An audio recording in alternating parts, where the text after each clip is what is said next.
নমস্কার, বাংলা ও বাঙালি চ্যানেলে আপনাদের স্বাগত। আমি আজকে আলোচনা করতে এসেছি সরকারি চাকরি নিয়ে।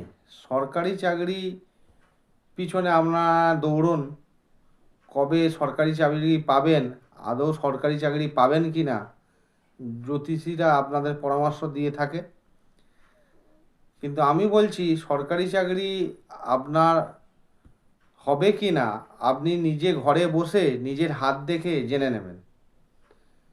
তো এই জন্য আমি আজকে হাতে নিয়ে ভিডিও বানাতে চলেছি, যেখানে সরকারি চাকরি শুধুমাত্র আপনারা ভাবেন যে সরকারি চাকরি দিলেই হলো, যে কোনো সরকারি চাকরি দিলেই আপনারা সরকারি চাকরি পেয়ে যাবেন, যে কোনো কম্পারেটিভ পরীক্ষায় বসলেই সরকারি চাকরি পেয়ে যাবেন, সেটা হবে না।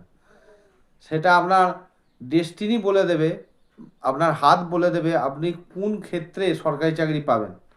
আপনি হয়তো শিক্ষক হতে পারবেন, শিক্ষক যে হওয়ার নিয়ে যে পরীক্ষাগুলো হয়, যেমন এসএসসি পরীক্ষায় আপনার বসা দরকার, সেখানে হয়তো দেখা যাবে আপনি ক্লারিক্যাল পদে পরীক্ষা দিয়ে যাচ্ছেন, অথবা ব্যাংকিং সেক্টরে পরীক্ষাগুলো দিয়ে যাচ্ছেন।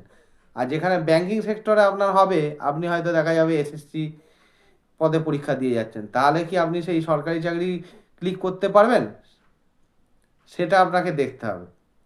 সেইগুলো দেখতে গেলে আপনাকে প্রথমত আপনার হাতের উপর বিশ্লেষণ করতে হবে যে আপনার হাতে ডেস্টিনি কী বলছে, যে আপনার শিক্ষক ক্ষেত্রে যে পরীক্ষাগুলো হয়, এসএসসি পরীক্ষা দেওয়া দরকার, না আপনি ডব্লিউবিসিএস ক্ষেত্রে আপনি ডব্লিউবিসিএস হতে পারবেন, বা আপনি সেনাবাহিনী বা আপনার পুলিশের পরীক্ষা দিয়ে আপনি সফল হবেন।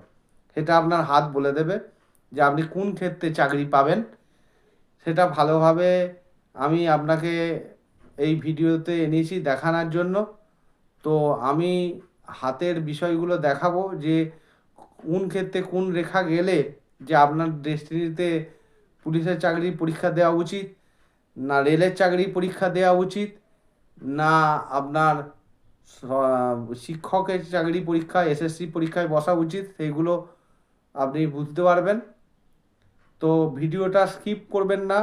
আর রেখাগুলো যদি স্কিপ করে দেখেন ভিডিওটা, তাহলে রেখাগুলো পরিষ্কার বুঝতে পারবেন না যে আপনার রেখাটা কোনটা, কোন রেখা কোথায় গেলে আপনি সরকারি চাকরির কোন পরীক্ষায় আপনার বসা উচিত, সেটা নাহলে বুঝতে পারবেন না।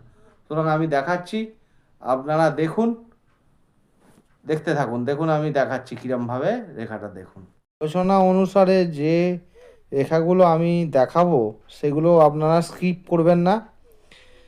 প্রথমে আগে আপনারা দেখুন যে সরকারি চাকরি আগে আছে কি না হাতের মধ্যে।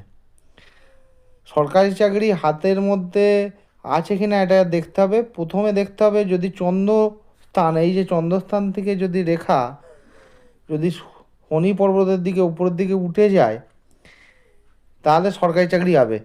কিন্তু এরম যদি কাটা কাটা থাকে, তাহলে সরকারি চাকরি পেতে খুব দেরি হবে। আর সরকারি চাকরি প্রাপ্তির আরও কিছু রেখা আছে, যেগুলো আমি আপনাদের দেখাবো। ভালো করে হাতটা দেখুন। দেখুন যে আপনার এরকম একটা সূর্যরেখা থাকতে হবে। দুটো তিনটে সূর্যরেখা থাকলে কিন্তু তারা অহংকারী, জেদি স্বভাবের হয়ে থাকে।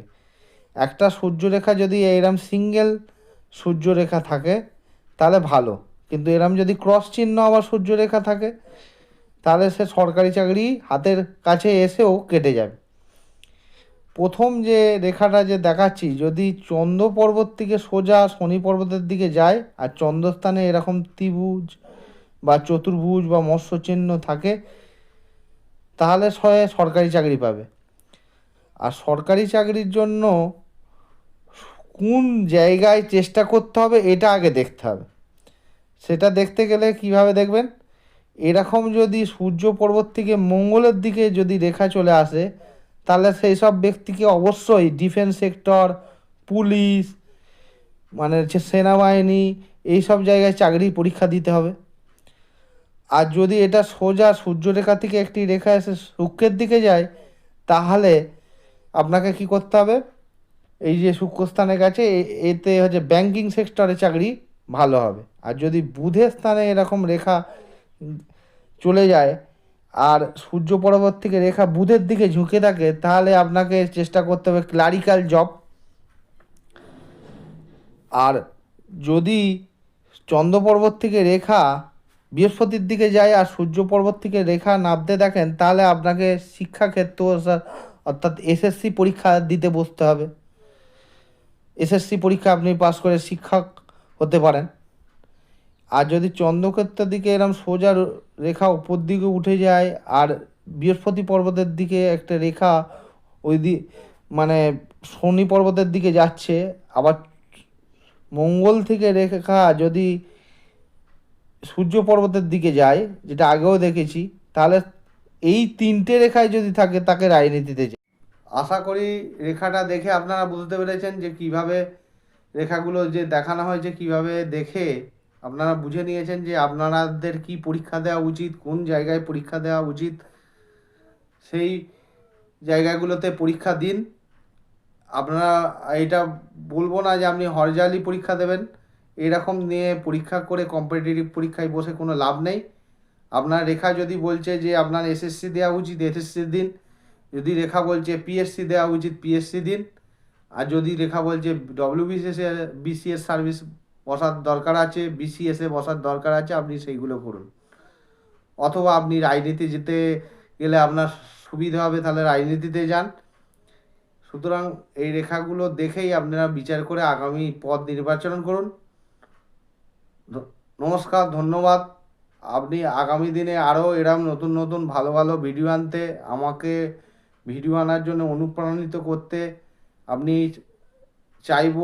আমি চাইবো যে আপনি চ্যানেলটা সাবস্ক্রাইব করুন, বেল আইকনটা দাবিয়ে দিন, এবং যদি কোনো এ বিষয়ে কমেন্ট থাকে, আরও কিছু জানতে চান, যদি পরীক্ষায় আটকে যাচ্ছেন, সরকারি আপনার হাতে আছে কিন্তু আপনি পরীক্ষা দিতে গিয়ে পরীক্ষায় ভালো রেজাল্ট আসছে না, সরকারি চাকরি ক্লিক করছে না, তাহলে এই সমস্যার থেকে সমাধান পেতে আমাকে কমেন্টে জানান। আমি আপনাদের আগামী দিনে আরও টিপস অ্যান্ড টোটকা নিয়ে আসবো, যাতে সরকারি চাকরির পরীক্ষায় আপনারা ভালোভাবে রেজাল্ট করতে পারেন, সরকারি চাকরি আপনারা পেয়ে যান। নমস্কার, ধন্যবাদ।